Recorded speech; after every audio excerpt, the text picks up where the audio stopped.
Hi friends, ഞാൻ Miri. Welcome to my YouTube channel. ഇന്ന് നല്ല സണ്ണി ഡേ ആയിരുന്നു. ഇവിടെ വന്നിട്ട് ആദ്യമായിട്ടാണ് ജാക്കറ്റ് ഇടാതെ പുറത്തിറങ്ങാൻ പറ്റിയത്. അതുകൊണ്ട് സ്കൂൾ വിട്ട് വരുമ്പോൾ നല്ല ഫ്രീ ആയിട്ട് നടക്കാൻ പറ്റി. അതുകൊണ്ട് തന്നെ നല്ല എൻജോയ് ചെയ്തിട്ടാണ് ഇന്ന് സ്കൂൾ വിട്ട് വന്നത്. ഇവിടെ ഇപ്പോൾ വിൻ്റർ കഴിഞ്ഞ് സ്പ്രിങ്ങിൻ്റെ സ്റ്റാർട്ടിംഗ് ആണ്. അങ്ങനെ ഞാൻ നടന്ന് വീടിൻ്റെ അടുത്തെത്തി. വീടിൻ്റെ മുറ്റത്ത് മാത്രം കുറച്ച് മഞ്ഞുണ്ട്. ഡോറിൻ്റെ ഫ്രണ്ടിൽ നോക്കിയപ്പോൾ വലിയൊരു ബോക്സ് ഇരിക്കുന്നു. നാട്ടിൽ നിന്ന് ഗ്രാൻഡ് പാരൻസ് അയച്ചൊരു പാർസലായിരുന്നു അത്. സ്കൂൾ വിട്ട് നടന്നു വന്നതുകൊണ്ട് തന്നെ നല്ല വിശപ്പുണ്ടായിരുന്നു. അതുകൊണ്ട് തന്നെ പാർസൽ ഓപ്പൺ ചെയ്യുന്നതിന് മുമ്പ് ഞാൻ പോയി സ്നാക്സ് കഴിച്ചു. നാട്ടിൽ നിന്ന് ഇങ്ങോട്ട് പാർസലൊക്കെ അയക്കാൻ പറ്റും, പക്ഷെ അതെങ്ങനെയാണെന്ന് എനിക്കറിയില്ല. അതമ്മ പറയും. ഇന്ത്യയിൽ നിന്ന് സ്വീഡനിലേക്ക് ഇന്ത്യൻ പോസ്റ്റൽ സർവീസ് വഴിയാണ് ഞങ്ങൾ പാർസൽ അയച്ചത്. ഇത് ഞങ്ങളുടെ രണ്ടാമത്തെ പാർസലാണ്. വളരെ അഫോർഡബിൾ റേറ്റിന് നമുക്ക് പാർസൽ അയക്കാൻ സാധിക്കും. പാർസൽ അയക്കുമ്പോൾ എല്ലാവരെ പോലെ തന്നെ ഞങ്ങൾക്ക് ഒരുപാട് ഡൗട്ട്സ് ഉണ്ടായിരുന്നു അതിവിടെ എത്തുമോ എന്നുള്ളതൊക്കെ.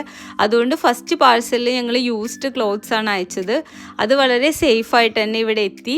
പിന്നീടാണ് ഞങ്ങൾ രണ്ടാമത്തെ പാർസൽ അയച്ചത്. അതിലൊത്തിരി സാധനങ്ങൾ ഞങ്ങൾ അയച്ചിട്ടുണ്ടായിരുന്നു. നമ്മൾ അയക്കുന്ന സാധനങ്ങളുടെ ഒരു ലിസ്റ്റ് വിത്ത് പ്രൈസ് അതിൻ്റെ പുറത്ത് ഒട്ടിക്കുകയാണെങ്കിൽ കസ്റ്റംസ് ക്ലിയറൻസ് ഒക്കെ കുറച്ചും കൂടെ എളുപ്പമായിരിക്കും. പിന്നെ അതിനോടൊപ്പം തന്നെ നമ്മുടെ അഡ്രസ്സും കൂടെ നമ്മൾ പ്രിൻ്റ് എടുത്തിട്ട് ഒട്ടിച്ചു വെക്കണം.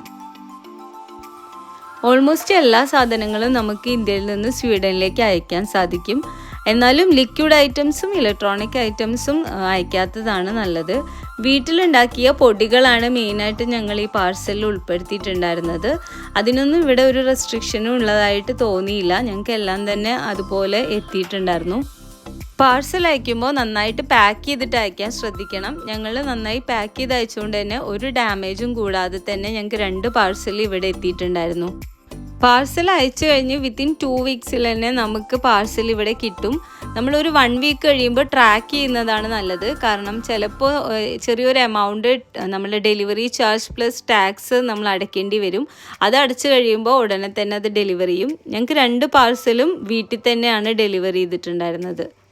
ഇപ്പം എല്ലാവർക്കും മനസ്സിലായില്ലേ എങ്ങനെയാണ് പാർസൽ അയക്കേണ്ടതെന്ന്? ഞങ്ങൾക്ക് കിട്ടിയ പാർസലുള്ള സാധനങ്ങൾ നിങ്ങളെയും കൂടെ കാണിച്ചു തരാം.